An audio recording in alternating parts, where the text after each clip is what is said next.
everyone. So with me and Maria, we'll be talking about Peter Brookes' political cartoon about the shopping mall on fire. Okay, so let's start with the overview. So here we can see that Peter Brook is addressing the situation of the war between Russia and Ukraine. And how we know that? Because this was published at the time in, when was it? 2022? So it was quite recent. And he published, this was, and at the date of 29th of June, a shopping center was actually attacked by missiles, which resulted in thousands of deaths. And apparently Ukraine claimed that Russia attacked the mall with missiles, whereas Russia denied it and says that it had weapons depot nearby. But Russia had also said that the fire explosion was triggered in a mall. And a famous political figure, Zelensky, had claimed that Russia targeted civilians in the shopping mall, and so the explosions were intentional. And here we do see that Brooke seems to agree with Zelensky's viewpoint. So overall, his aim from this cartoon is to show the grievance of the Ukrainian people and how ruthless the Russian leader has been. So let's go on with our analysis. So first is the most obvious, since it's the most clear, is the skeleton in the hooded cloak. So this skeletons are used to resemble death or what happens after we die when we disintegrate. And by using the hooded cloak and the color of black, it can symbolize death and evil, and claims that this is what's happening. Death is literally happening in the shopping center. And since the skeleton in the hooded cloak, it can also represent the Grim Reaper reference. So since Peter Brook is from the UK, the Grim Reaper is popular and very well known for its appearance during the Black Death and the Plague. So once we associate the skeleton in a hooded cloak, we associate it with the Grim Reaper, who leads to death or leads to a mass killing. So therefore, it can show how this comic is supporting Ukraine and how they understand the hurt that Ukraine is feeling and how it can spread to all the population in Ukraine and how it will affect everyone and not just the people living in the shopping center.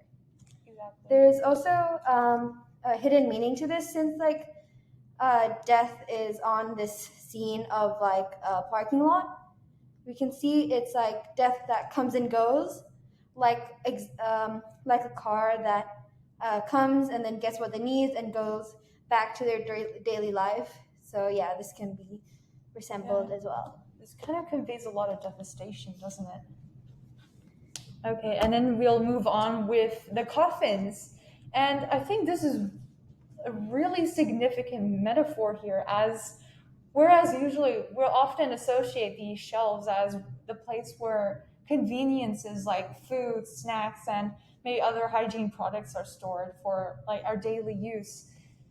Brooke uses coffins to show how many people have been dying since the attack of the Russian.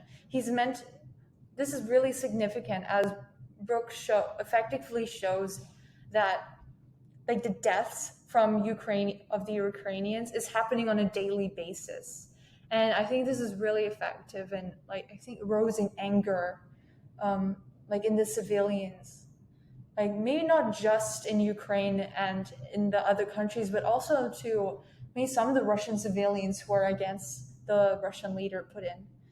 And as well as they don't have any individual identity, since all the coffins look the same, the exact same.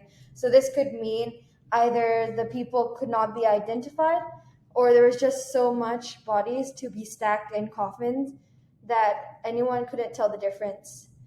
So they didn't have their own characteristics or own identity in that sense. Yeah, and just as I said before, because these coffins are meant to represent like the convenience goods like being stacked on shelves. We can see like how the coffins there are large quantities of the coffins, and that obviously emphasizes the amount of people that have been killed from this simple incident.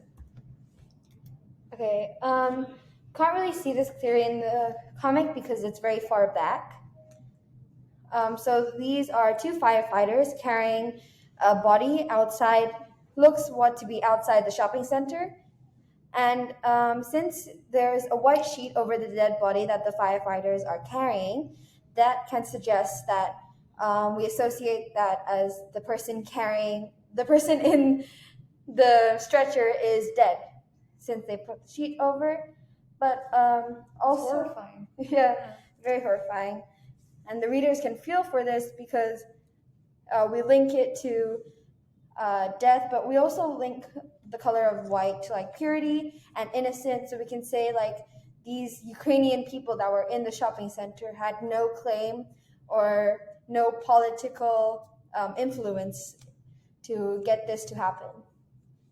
Also, since we see death is right at the front, close up in a mid-shot position, while the firefighters looks to be in like an extreme long shot camera angle, it gives the idea that death is more powerful than anyone.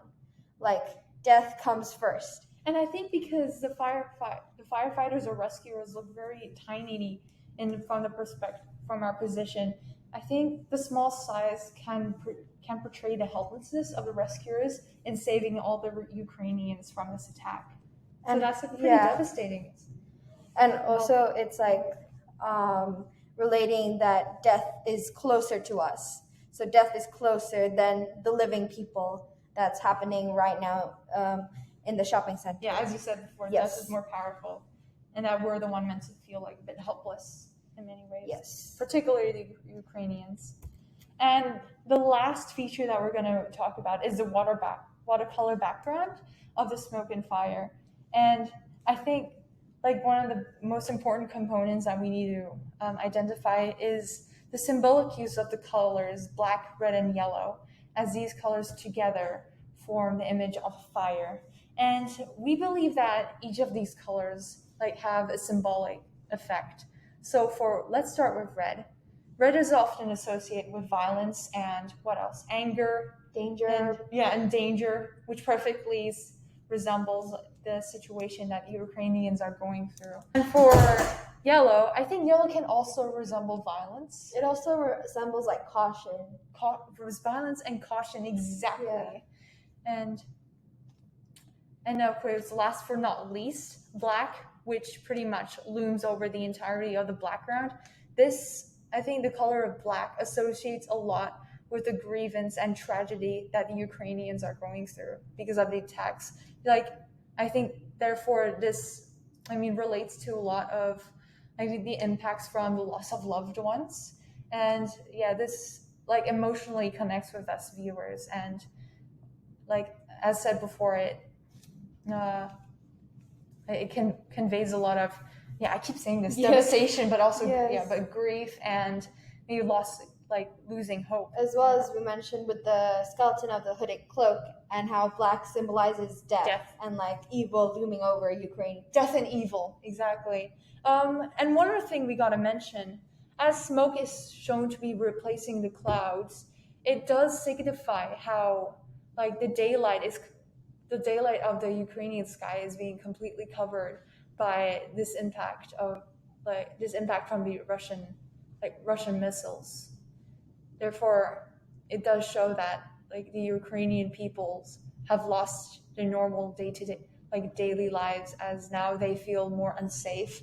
They always have to be constantly cautious of the potential attacks that they could be witnessing in their daily basis. As well as like we can see that the smoke, the black color smoke covers like half of the comic that Peter bleeds over it, doesn't it? Yeah, it bleeds over it, and it can also it emphasizes the size of the actual smoke and the size of the actual damage that is happening in that shopping center because of this Ukrainian war over Russia. Yeah. All right, now drawing to a conclusion. Yeah. So in conclusion, we believe that Peter Brook is against Russia and is very biased, as well as he has evidence to done this before, and besides against Russia, he made a previous cartoon about St. Basil's Cathedral, and that is directly aimed at Russia, like to shame the Russian president, like Putin, for being ruthless with his actions. It also influences the society and us as the readers to feel the anger for Ukraine and to feel what people are feeling when they are under attack by Russia. It also shows Peter Brookes want to show the extent that Putin will take to get what he wants. Yeah. And how it's sort of showing the intention that Russia has to kill Ukrainian people or to win the war. Yeah. To take over I think Ukraine. the Russia's overall aim is just to get control over Ukraine. Yes. So Peter Brookes does that. Does this to show us as the readers to support Ukraine and be against Russia in this war between two sides. Yeah. Exactly. All right. Thank you for listening. Thank you. Yes. Bye. Bye.